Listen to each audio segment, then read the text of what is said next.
Tamara Lich's prosecution isn't just about a protest, it's a warning. For many Western Canadians, her harsh treatment by Ottawa signals how far the federal government is willing to go to silence dissent. As Alberta moves toward a sovereignty referendum, Lich's ordeal stands as a troubling omen of how Ottawa may respond to serious challenges to its authority. Tamara Lich, a key organizer of the 2022 Freedom Convoy protest in Ottawa, became a central figure in a nationwide debate over pandemic mandates and civil liberties. She traveled to Ottawa to protest what she and many Canadians viewed as the federal government's heavy-handed pandemic measures. Rather than respond with dialogue, the Trudeau government cracked down hard. Lich was arrested, denied bail, and now faces a potential 7-year sentence for her role in the peaceful protest. That sentence exceeds those handed to violent offenders in some cases. One man, for example, stabbed his girlfriend 3 times and hit another woman with a pipe, yet received only a short sentence. Lich, meanwhile, faces 7 years for mischief and breaching bail conditions. That's not justice. It's deterrence by example. The disparity becomes even more striking when viewed in the broader context of the Freedom Convoy itself. The protest began in early 2022, when thousands of truckers and their supporters drove to Ottawa to oppose federal COVID-19 vaccine mandates, especially for cross-border drivers. The demonstration, which blocked downtown streets for several weeks, drew both support and condemnation across the country. While the protest was disruptive, it was peaceful.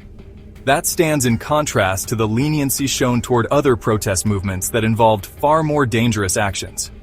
Protesters involved in the Wet'suwet'en rail blockades, Black Lives Matter demonstrations, or recent pro-Hamas marches engaged in activities that included burning rail tracks, toppling statues, and threatening public safety.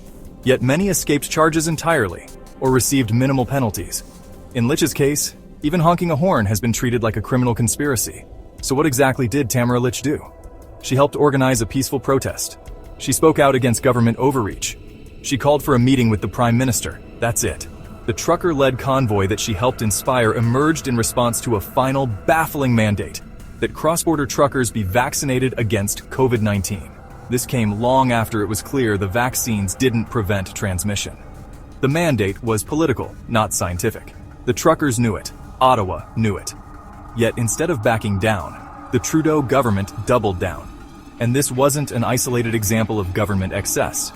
Throughout the pandemic, Ottawa pushed increasingly arbitrary and often absurd restrictions. Playgrounds were closed. People were told to stay indoors and avoid outdoor air. Provincial premiers were pressured into compliance by threats to federal funding. Rules shifted weekly, often with little logic or explanation. When Canadians finally pushed back, they weren't met with humility or dialogue.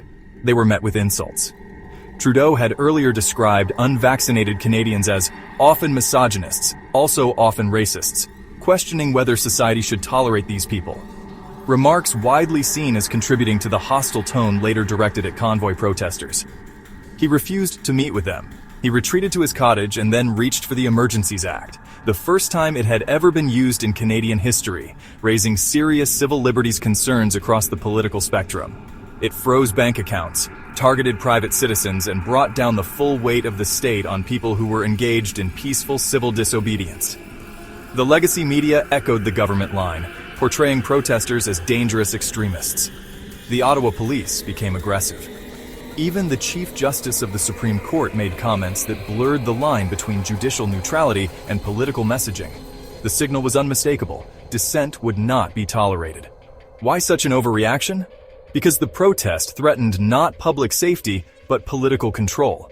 It exposed the disconnect between ordinary Canadians and the Ottawa elite, and it risked uniting voters across regional and political lines.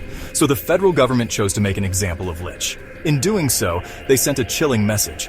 Resist us and we will ruin you. That message matters now more than ever. Alberta is preparing for a sovereignty referendum, a vote designed to test whether the province should assert more control over taxation, natural resources, and other federal matters. If Lich's treatment is any indication, Ottawa will not respond kindly. Expect the full machinery of the federal government, legal, financial, and rhetorical, to be deployed to crush dissent, divide communities, and discredit the movement. There's an old expression, punish a few to scare the many. That's what has happened here. Lich's ordeal is not about justice. It's about power. It's about control. and it's about sending a warning to anyone who dares question the authority of the federal government. Lich will be remembered as a heroine in the West and a troublemaker in the East. A divide that says more about Canada than it does about her. Her treatment is not the mark of a healthy democracy. It's the sign of a government that no longer tolerates dissent.